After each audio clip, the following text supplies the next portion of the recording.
मैं डेकोरेशन बना के, यहाँ गरुड़ जी की मूर्ति थी सामने में, यहाँ फ्लैग्स वगैरह इन लोगों को सबको मालूमात है कि मैं यहाँ झांकियों का निर्माण करता हूँ। इन्होंने पहले गीतांजलि टॉकीज पे यानी दंगा फसाद किया गया, उसके बाद में इधर से आके इन्होंने सबसे पहले सीसीटीवी कैमरे को यानी ब्रेक किया गया, फोड़ा गया। उसके बाद ये डेकोरेशन वगैरह निकाल के गाड़ियाँ निकाल के जलाने में ये किए। उसके बाद हमारे गली का जो दरवाज़ा है तोड़ के हमारे घरों में यानी घुसने की कोशिश की। पेट्रोल बम बना के उन्होंने घरों पे फेंके, ईंटें पत्थर फेंके, तलवारें, लोहे की पाइप, लकड़ियाँ ऐसा हमारे घरों पे फेंकने में आया, पत्थरबाजी की और नारेबाजी करने में आई उनके पास से। मेरे पास लाइव उसका वीडियो है, आगजनी का भी वीडियो लाइव। कैसे नारे लगा रहे थे? नारे तकदीर अल्लाह अकबर के नारे लगा रहे थे और ज़ोर ज़ोर से चिल्ला रहे थे और गाली गलौज कर रहे थे, नंगी नंगी गंदी गालियाँ दे रहे थे। बताने के लिए तो ऐसे बहुत कुछ बातें हैं, पर डरावना बहुत ज़्यादा है।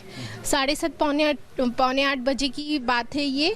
गली के कॉर्नर पे बहुत सारा मॉब था, उन्हीं के लोग थे, उनकी ये चल रही थी। वो किसी को जाने नहीं दे रहे थे, सब हिंदुओं को बोल रहे थे चलो निकलो यहाँ से, हटो यहाँ से। मेरी बच्ची कॉलेज से आ रही थी, मैं उसको लेने के लिए बोली तो ऑटो वाले को बोला अगर तू अंदर घुसा तो तेरे को काट देंगे।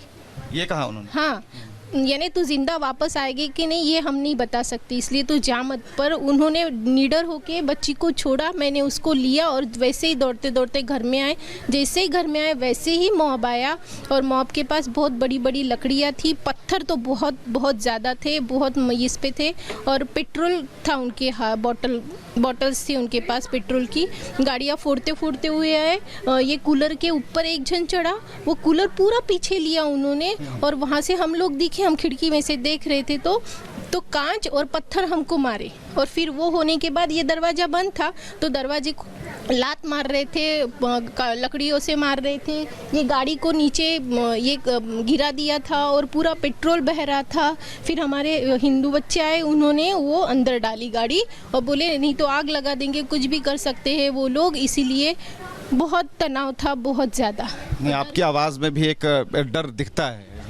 मैं अभी भी डरी हुई हूँ क्योंकि मेरे आंख पे रोंगटे आ रहे हैं, क्योंकि वो पूरा सीन मुझे मेरे सामने मेरे को दिख रहा है। मेरे हस्बैंड कोई नहीं था, कोई घर में नहीं था और किसी के घर में कोई हस्बैंड, किसी के हस्बैंड नहीं थे, यानी जेंट्स में से कोई नहीं था गली में, सब औरतें थी। बहुत डरावना माहौल था, बहुत ज़्यादा।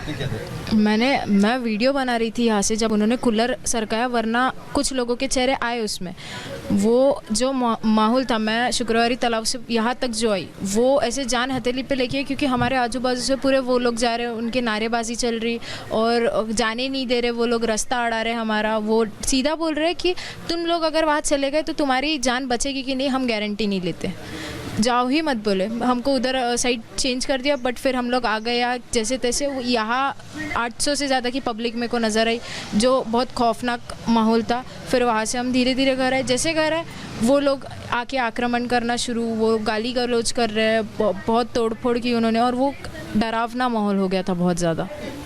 मेरे पापा को अभी हार्ट स्ट्रोक हुआ और 2 दिन पहले उनको लाया, उनको कुछ पता ना चले इसलिए उनको अलग दूसरे रूम में रखा गया है और उनको अभी तक की कुछ नहीं बताया, क्योंकि उनका कभी भी बीपी हाई हो के उनको बताऊं तो कैसे बताऊं कि पापा ऐसा बाहर हो रहा है, क्योंकि हस्बैंड भी नहीं थे, कोई नहीं था, इसीलिए बहुत डरे हुए हम लोग।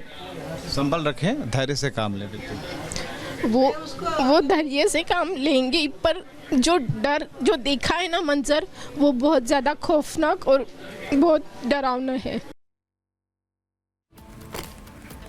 नागपुर में भड़की हिंसा में एक्शन जारी है। मामले में अब तक 5 एफआईआर दर्ज, तो वहीं 50 से ज्यादा लोगों को हिरासत में लिया गया है।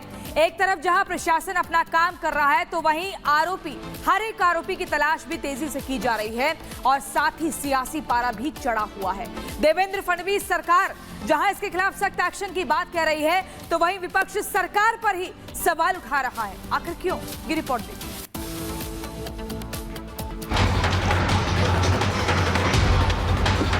पोलिसवाल्यांवर दगडफेक आणि पोलिसांवर जर कोणी हल्ला केला तर त्यांना सोडलं जाणार नाही, त्यांच्यावर कडक कारवाई ही केली जाईल, हे देखील या निमित्ताने मी सांगतो। महाराष्ट्र में बिल्कुल माफ नहीं किया जाएगा। डरे मत, कोई कार्यकर्ता डरने की जरूरत नहीं है। आप लोग मुंह तोड़ जवाब इन जिहादियों को देना। नागपुर को हिंसा की आग में झोंकने वालों का अब हिसाब होगा। हर उपद्रवी का पक्का इलाज होगा। जिसने भी शहर को जलाने की कोशिश की, साजिश के पीछे छिपे हर चेहरे का राज फाश होगा।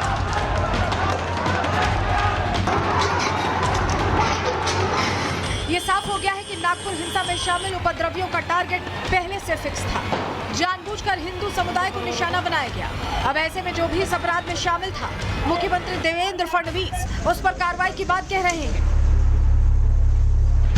मी देखील चेतावणी देतो की कोणीही या ठिकाणी जर दंगा करण्याचा प्रयत्न केला, त्याचा जात धर्म न पाहता त्याच्यावर कारवाई केली जाईल आणि पोलिसांवर जर कोणी हल्ला केला तर त्यांना सोडलं जाणार नाही, त्यांच्यावर कडक कारवाई ही केली जाईल, हे देखील या निमित्ताने मी सांगतो।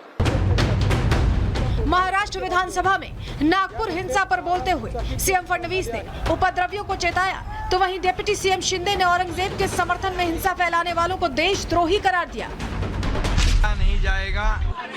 जो भी समाज कंटक जिन्होंने पुलिस पर हमला किया है, आम जनता के ऊपर हमला किया है, माँ बहनों पर अत्याचार किया है, पेट्रोल बम फेंके हैं, पत्थर फेंके हैं, हथियार से हमला किया है, उनको बिल्कुल महाराष्ट्र में बिल्कुल माफ नहीं किया जाएगा। तो आपने क्या किया कि कुरान की जो आयतें हैं, जो वर्सेस हैं कुरान के, जो एक कपड़े पर लिखी जाती हैं, उसको आपने जलाया। मैं उसका कंडेम करता हूँ वायलेंस का, मगर इसको टोटल देखिए आप कि जो स्टेटमेंट्स एमिनेट हुए हैं, जो स्टेटमेंट दिए गए हैं मिनिस्टर्स की तरफ से, अभी भी दिए जा रहे हैं, भाई आप रूल ऑफ लॉ को फॉलो करिए ना। तो ये बहुत गलत हो रहा है। सरकार की जिम्मेदारी है, ये सरकार की गलती है, इंटेलिजेंस की फेलियर है। राज्य सरकार हिंसा में शामिल उपद्रवियों को जेल भेज रही है, तो वहीं इस पर सियासत भी शुरू हो गई है। हिंदू समुदाय को टारगेट करने और शहर को हिंसा की आग में झोंके जाने की घटना को बीजेपी जिहादी प्लानिंग करार दे रही है, तो वहीं विपक्ष बयानबाजी को कारण बता रहा है। और बड़ी खबर आपको बताएं, मेरठ में औरंगजेब के खिलाफ लोगों का गुस्सा फूटा है। हिंदुओं का गुस्सा मेरठ में औरंगाबाद गांव के बोर्ड पर कालिख पोती गई है। बड़ी जानकारी आपको दें, पुलिस ने मौके पर पहुंचकर बोर्ड को साफ किया है। कालिख पोतने वालों की जो तलाश है वो लगातार अब पुलिस यहां पर कर रही है। तो बड़ी जानकारी आपको दे रहे हैं, मेरठ में ये औरंगजेब को लेकर जो गुस्सा है वो हिंदुओं का सामने आया है। औरंगाबाद गांव जिसके बोर्ड पर कैसे कालिख पोत दी गई, इसके बाद जब जानकारी पुलिस को हुई है, पुलिस मौके पर पहुंची है, बोर्ड को साफ किया गया है और वहीं जिनकी तरफ से इस कालिख को पोता गया उसकी तलाश भी फिलहाल पुलिस की तरफ से की जा रही है। और ये तस्वीरें हम आपको दिखा रहे हैं, औरंगाबाद गांव है मेरठ का जिसके बोर्ड पर कैसे कालिख पोत दी जाती है। औरंगाबाद वही शहर है जहां पर औरंगजेब की कब्र है, जिसे लेकर जो गुस्सा है पूरे देश में देखने को मिल रहा है। मेरठ इस वक्त सहयोगी इस खबर पर जानकारी के साथ सागर जुड़ रहे हैं। सागर, क्या कुछ जो है पूरा ये मामला है, कौन लोग थे जिन्होंने कालिख पोती, प्रशासन क्या कह रहा है?